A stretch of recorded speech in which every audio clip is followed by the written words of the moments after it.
Sinamukele kuhleleni enithanda kakhulu ikwaswasukele. Namhlanje sivakashela endaweni yaseMdubaduba la hlale khona phansi nomkhulumlaba wasixoxela banzi ngomsebenzi wakhe kanye nesihloko sanamhlanje. Nangu mkhulu. Namhlanje sithathele lithuba ukuthi sizokhuluma ngesihloko esibaluleke kakhulu nesesikhathaze kakhulu abantu bakithi. Sizwe sikaphunga noMageba. Ake sikhulume nansi indaba yomdliwa kanye nesilwane. Lezi izinto eseyikhathaza abantu kakhulu empilweni zabo ziphinde futhi bakhathaze emakhaya nasemagcekeni aphila kuwona. Uzothi ke omunye kuyini khona lokho umdliwa, kuyini khona lokho isilwane. Lokho kuyizinto ezimbili ezahlukene kodwa ezisebenza ngokufana noma ezenza izinto ngendlela yokufana egcina bese idida abantu abangabelaphi bendabuko okanye abantu abahlolayo begcine sebebona enye into kanti kusuke ngesiyo leyo nto leyo. Uzokhumbula ke emlaleli ukuthi nawe mbukeli kukhona la osuhambe khona ulokhu uthi uyogezwa uphinde futhi uthi uyohlola kuthiwa kufanele ugezwe unesilwane kanti wena uzothola ukuthi akusona isilwane kodwa ngumdliwa ngesizathu sokuthi umdliwa nesilwane izinto lezi ezicishe zisebenze ngokufana futhi izinto lezi ezihlakaniphe kakhulu ezikwazi ukuthi zidide umuntu omelaphi wendabuko agcine abone enye into kanti akusiyona leyo nto. Isilwane ke yinto ehlupha kakhulu abantu esuke ikhandwe ngamafutha namathambo ezilwane bese ifakwa lokho kuthiwa ngovuka ivuswe ke leyo nto ikhulume maqede bese iyophila egazini noma empilweni yomuntu. Kanti umdliwa wona umuntu osuke kade ehambile wayovuswa emathuneni ngovuka wavuswa waphila lowo muntu maqede bese kube ngazuthi uyisilwane kanti akusona isilwane ngumdliwa. Into engifuna sigxile kakhulu kuyona ile ndaba yomdliwa ngoba kuyinto esikhathaze abantu kakhulu.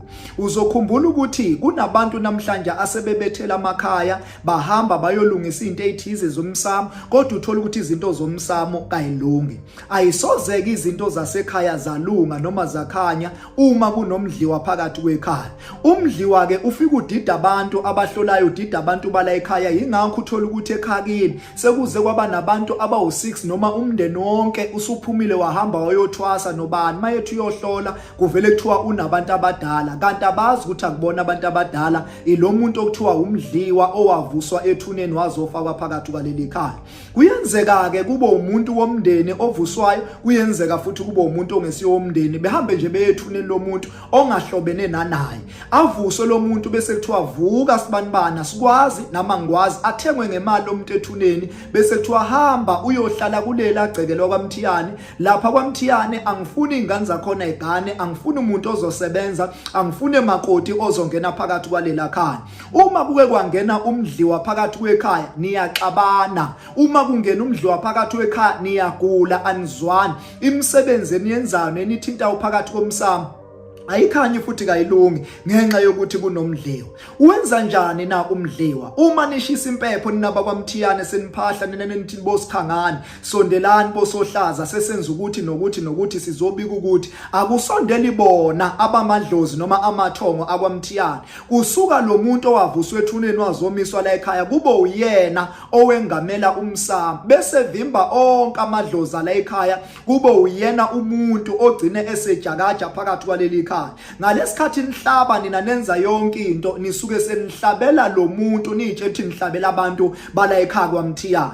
Yingakho ke maniqeda ukwenza umsebenzi bese niyaxabana emndenini kube nemsindo kube nokunukana okanye nemsebenzi ibe nemsindo ethize okanye kade kwenza umsebenzi ekhaya uthi ubuyele emsebenzini ufike uxoshwe ube namabhadi. Yingoba nenze umsebenzi kanti la ekhaya banifakela lokhu abathi ngumdliwa.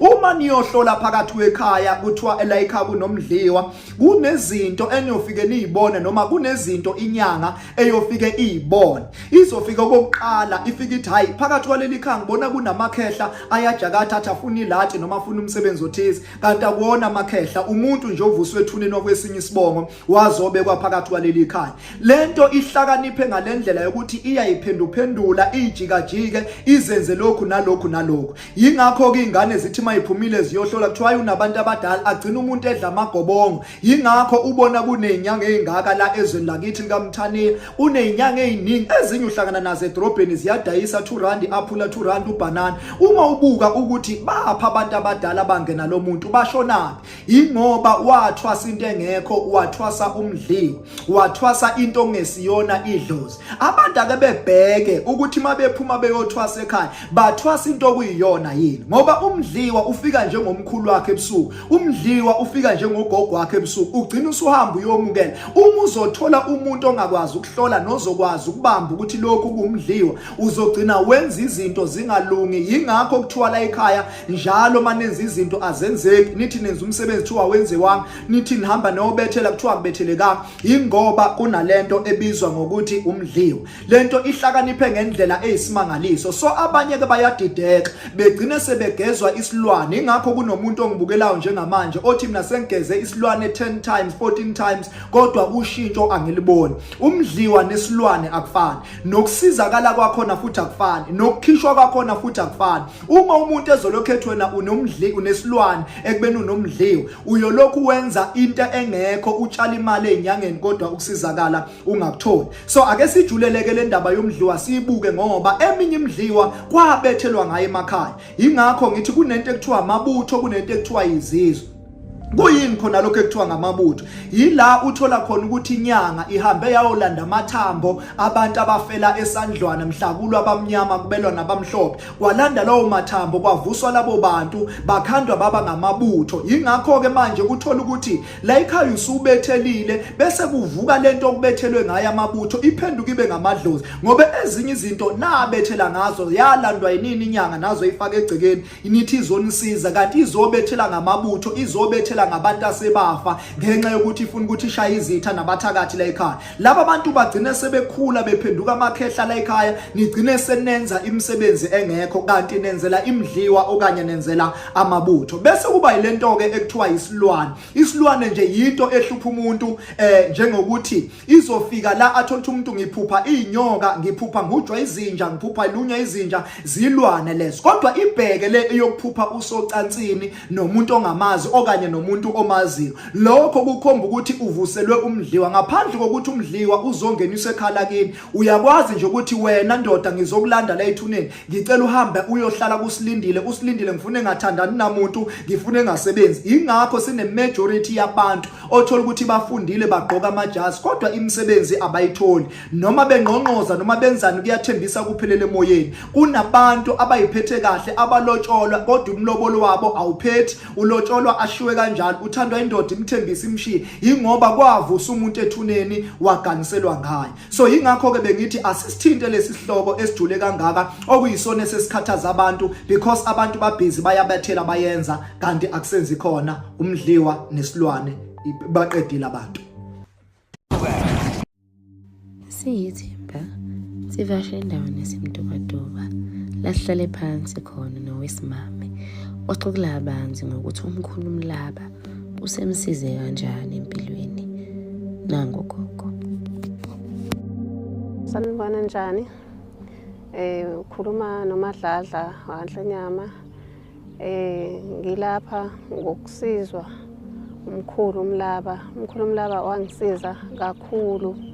Kushuthi nje ngalaye lo omunye umama wathi inkinga yakho yini sisi, ngamtshela ngathi akuhambi kahle emndenini wami, nami nje angikho right empilweni. Wathi ke uzame lapha umkhulu umlaba uzokusiza. Awuna ngempela ngeza ngize esontweni. Shuthi ngithi mengize esontweni shuthi ngathola amanzi akhe abusisiwe, angisiza lawo manzi lawo, ngiphalaza nje ngawo, ngaqhuma ngawo. Ngiright nje kakhulu kanye nomndeni wami sesiright. Angiyazi into umkhulu angisiza ngayo ukuthi ngambonga kanjani. Kumanje nje konke kuhamba kahle. Ngiyabonga nje kakhulu. umndeni wami ubunongekuzwani, ngixabana nje yabo, kungekho nje ukuthula kulela khaya. Kepha nje ngathi mangikhuluma kumkhulu umlaba ngathi angazi ukuthi ngasizakala kanjani. Ikhaya lami nje linokuxokozela, akukho nje ukuthula. Shuthi nje wangibusisela amanzi, wathi uzofika uchele ngalamanzi. Nje ngasizwa nje yiwo, hayi okuningi, cha umuthi wangisiwona umuthi. Uyasiza kakhulu umkhulu umlaba. Sengisho ukuthi nabanye bengasizakala kakhulu. Ungisizile, impilo yami i-right ngenxa yakhe. Angibingelele kuphi nakuphi la kufika khona lo mbukiso. Ngibingelele isizwe sonke sikaPhunga noMageba. Ibizo lami ngingumkhulu uFakazi Mlaba, owaziwa ngokuthi umkhulu umlaba, ozinze khona la endaweni yaseMntubatoba kwaSomkhele. Uyatholakala ke eThekwini, aphinda atholakale naseGoli eJimmiston. So namhlanje ngizonithulela nje uhambo lwami ukuthi ngize ngifike la, ngifike kanjani. Siyazi ukuthi ngaso sonke isikhathi siye siqikelele ukuthi noma sibonakala einkundleni, kodwa asewufuna wena njengomuntu ofuna usizo noma njengombukelo ukuthi lo melaphi wendabuko ohamba kuyena usuka kuphi, udabukaphi, nesiphiwo sakhe sehla kanjani. Ngingumntwana nje osemncane, ngineminyaka ethi ayidlule e13 ngenza lo msebenzi wabantu abadala. Ubizo lolo langehlela ngimncane kakhulu, nami ngisezweni ngenza izinto zasemhlabeni kumnandi, kodwa kwasho ukuthi ngibiziwe. Ngiyakhumbula ukuthi uma ngiqala lolu hambo lwami, ngithema ngisebenza kwesinye sezitolo esaziwayo, bangikhipha abantu abadala bangihlalisa phansi. Angigcinanga ngokukhishwa ibona, ngahlala phansi. Kwaba nezinto engahambi kahle, ngokhelekwa izitha, ngaphendukelwa ngumndeni, ngafuneka kuphi nakuphi, ngagcina ngaze ngayongena ngishejele ngesizathu sokuthi ngangafuni ukwemukela lo msebenzi wabantu abadala. Ngibuka ukuthi ngisemncane, futhi ngangibuka ukuthi nami ngisafuna ukuphila impilo yasemhlabeni noma impilo yasezweni. Umkhulu umlaba ke abamazi kakhulu nabamjwayela abantu bayazi ukuthi akazange azaphume aye emzini nomuntu ayothwasa, nokuyinto le engifisa ukuthi igcizeleleke kubantu ukuthi wena uwembathwe ngabantu abadala akuchazi lokho ukuthi phuma uhambe emzini nomuntu uyothwasa, ngoba sesibona abantu bepakisha impahla bephume bethi ngiyothwasa emzini othize. Umuntu ke ongenwe idlozi siyokunaba ngelinye ilanga ukuthi wenzakalani, umuntu ongenwe abantu abadala kwenzakalani. Umkhulu umlaba lo kunemibuzo abahlale beyibuza abantu ukuthi umkhulu umlaba uthwasisa kanjani wena ungakaze uze uthwase. Umkhulu umlaba ungumprofeti kaNkulunkulu, umelaphi wendabuko, aphinde abe ngumholi wamabandla aseZayoni. Amabandla aholwa umkhulu umlaba ayi12 awaholayo nje aseZayoni. Kunabantu abadala ke ngibaholayo ngoba ungibona ngikuleli izinga leli, ngelinye ilanga mhlambe kuzobonakala umbukiso onjani. Uma ngehlelwa ilolu bizo lwami, ingakho ngithi kwaba nezigigaba engidlula kuzo ezazingidlulisa emathunzini okufa ngaze ngathobela umthetho. Esamike isiphiwo sasimayelana nokuthandaza nokukhuleka nje kuphela. Ngiyakhumbula ukuthi ekhala kithi kwakunesonto laseZayoni ezayisonta ngeSabatha, ngangena khona ngithandaze ngikhale phakathi esontweni, kodwa abantu babengibuza ukuthi ngikhalelani, ayikho ianswer enganginayo. Kanti kwakwehla izithunywa, kwehla amandla kaMoya oNgcwele. Zangehlela ke izinto, akekho umuntu omelaphi wendabuko owakwazi ukungisiza.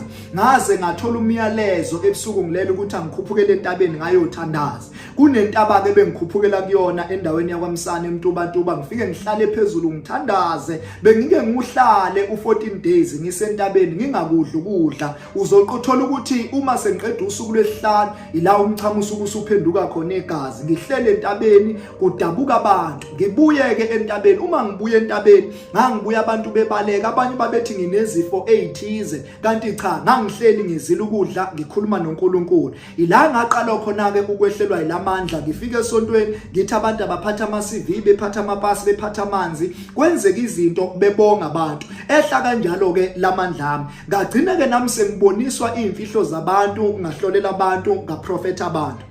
angizange ngize nguthande ukulapha abantu nokuthi abantu bezohlola kodwa ngangithanda nje ukuprofetha abantu esontweni njengomuntu oyisayoni kodwa bagcina abantu sebethunyelwa ngamaphupho bevela ukuthi mkhulumlaba sithunywe kuzo senzele ukuthi kwaba nengqinamba enkulu ke la kwase kuvela khona abantu abathi bathunywe ukuthi abazothwasa la ekhaya bazolungiselwa izinto zemoya la ekhaya kwakungikhathaza kakhulu ngoba angizange ngize ngithwase ngangibaxosha labo bantu kodwa izwi noma ingelosi noma ithunya zafika komunye umama ongakwamathunjwa zafike zakhuluma naye waqhamuke seguqa la ekhaya esezokhuluma nami ezothetha ukuthi ngibaxoshelana abantu ngoba kuthiwa mina ngithwasisa abantu ngaphika ngathi ngeke ngikwazi wathi ngikhona ngithunywa ukuthi angizokulekelela ngampela lo mama wangilekelela wangikhulisa entwaseni nasekuthwaseni abantu ngagcine sengithwasisa abantu uma ke ungena kwamkhulumlaba kunendawo la ufika ulinde khona a waiting room la umkhulumlaba azofike kubone khona ukuthi wena umuntu okufanele ukuthi uthandazelwe uhlolelwe noma uprofethwe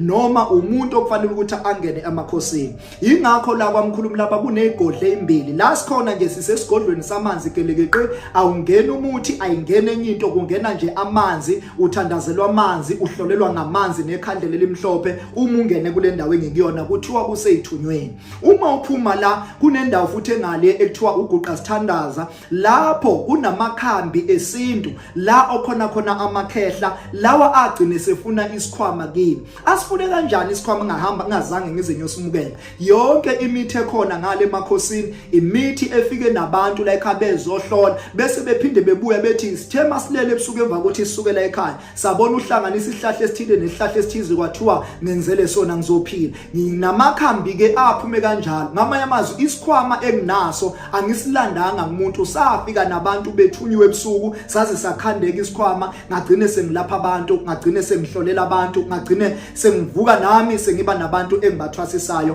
kulesi sigodlo so uhambo lwami lube njalo akubanga uhambo oluhle akubanga uhambo olulula kumanje ngoba ngikulomsebenzi nginamagama angaphezulu kwami engcine sengibizwa ngawo hayi umlabo nokuthi umlabo namasalamuzi umlabo nenyoka umlabo othwele angikwazi kodwa ukuthwala kwami ngizothi yikho lokhu ukukhuphukela entabeni ngiyohlala ngikhulume noNkulunkulu aze ehla lamandla enginawo so ngiwumuntu ke osebenza kakhulu ngamanzi ibizo lami namandla amakhulu asemanzini kodwa uma izithunya nezingelozi zingikhomba ukuthi angusemakhosini ngiyakuse uma kubiza ukuthi angiyoshisa impepho ngikhulume nabantu abadala bakithi sishone emakhosini kodwa mangizokuhlolela nguprofethe siza khona la ezithunyweni la engabizwe la khona ukuthi ngizophatha amanzi noma uzophatha amanzi kuthandazela amanzi bese uyaphila ngamanzi lapha ke kwamkhulumlaba sinemkhiqizo esebenza ngendlela eyisimangaliso ngihlale ngisho ngithi njengabantu esikhona siku spotlight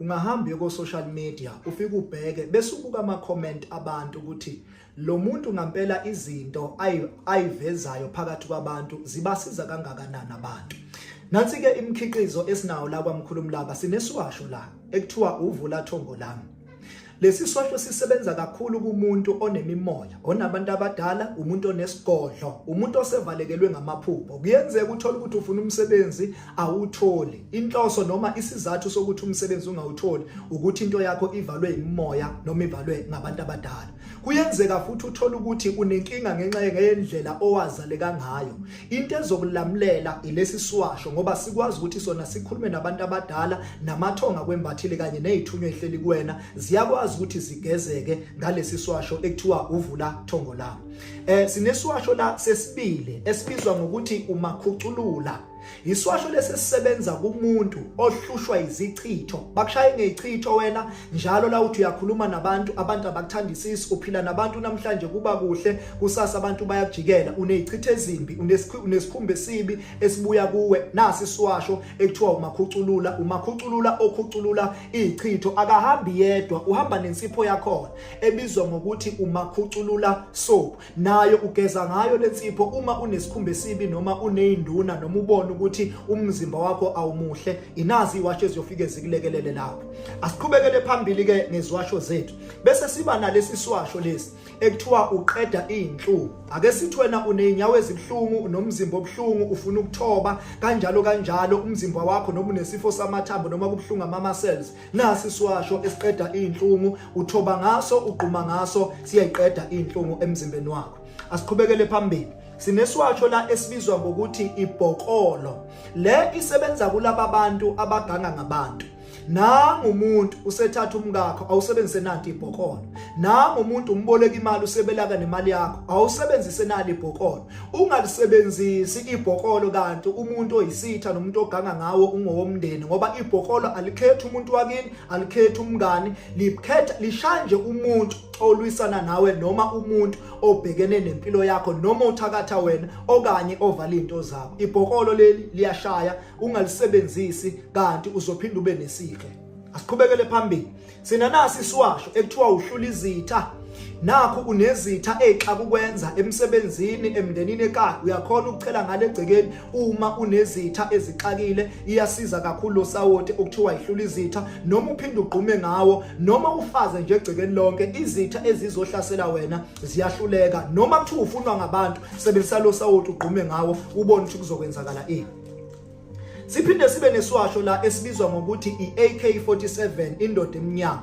iAK47 isiza kakhulu ke kumuntu onesigcwagcwa phakathi kwabantu, umuntu ohlushwa isilwane ophuphelele nabantu, umuntu onamabhadi, umuntu ongathandeki. Kanjalo futhi egcekeni elinelwane, egcekeni engahambi kahle izinto, ukugijima izinto engayiqondi kahle phekwezindlu. Thatha nasi lesi swasho ekuthiwa iAK47. Intelezi yeyimangaliso le esiza abantu abaningi abakhathazekile. Uma uyibona lento ukuthi isemzimbeni wakho lento yamathunzi nokugcwagcwa nokungathandeki, qhuma ngaso. Uma ubona ukuthi egcekeni akuhambi kahle, faka ku20 litho ibhakede, ukhe ispoon ufake phakathi, uchele ngale egcekeni, uzobuya uxoxela umkhulumi labo ukuthi kwenzeleni. iAK47 iyadubula ezilwaneni ezihlasela ekhaya noma ezohlasela wena empilweni yakho. Kanjalo ke bese sizoba nensipho la ebizwa ngokuthi unozinhlanhla, umuntu odayisayo, umuntu onentafula, umuntu owenza ama presentation, umuntu okhuluma nabantu. Kuyadinga ukuthi ahlale nayo lensipho ekuthiwa unozinhlanhla. Umuntu ogembulayo, ikhona insipho ekuthiwa unozinhlanhla, ayihambi yodwa, kuno-oyela wakhona osebenzayo nawo esiyokukhombisa wona ngelinye ilanga uma umuntu ogembulayo noma umuntu ofuna imali. Sinovaselina la engeke size sikhulume kakhulu ngawo ngoba kuphakathi kwengane. Siyazi ukuthi kunanezingane ezibukayo. Uvaselina lo ubizwa ngokuthi isibambelelo sothando, usetshenziswa ngabantu abathandanayo, hayi nanoma ubani, abantu abathandanayo. Uma ufuna ukulungisa into ezithize kupartner wakho, uzongi-inboxa, angikwazi ukukhuluma ngawo ngijule la njoba sibukwa ngabantu abani, kodwa uvaselina lo okuthiwa isibambelelo sothando. Alright, sinembiza la kazifo zonke ebizwa ngokuthi istarin.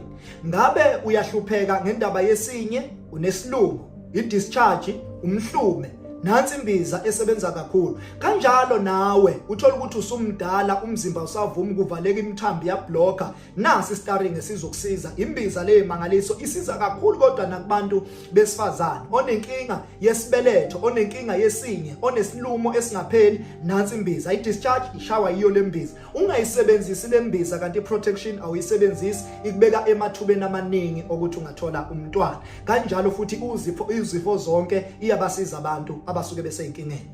Right, sizobana nanka amandla kamongameli, imbiza le yamadoda esebenza kakhulu kumuntu othi ayi sengifelwe umuzi wakithi, iyawuvusa umuzi wakini lembiza. Kanjalo futhi umuntu onamalumbo nomuntu onameqo iyamsiza lembiza le. Ngifuna umuntu mina othi akusahambe akusenzi lutho, ngivuvukala inyawo, wenzakala ukuthi nokuthi nokuthi, akathange nanka amandla kamongameli okuyiwona azomsiza nazomlekelela ezintweni eziningi.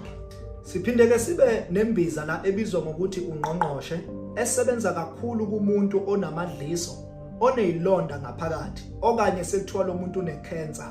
Nansi imbiza ezofika imsize lo muntu. Kodwa umuntu wakini onedliso esekuthiwa lihambisana ne-TB, uzothola nansi imbiza ekuthiwa ungqongqoshe, izomvusa umuntu oselele phansi bese yaphila. Okay, asiqhubeke. Sinojuice wamadoda la ubizwa ngokuthi i-hot.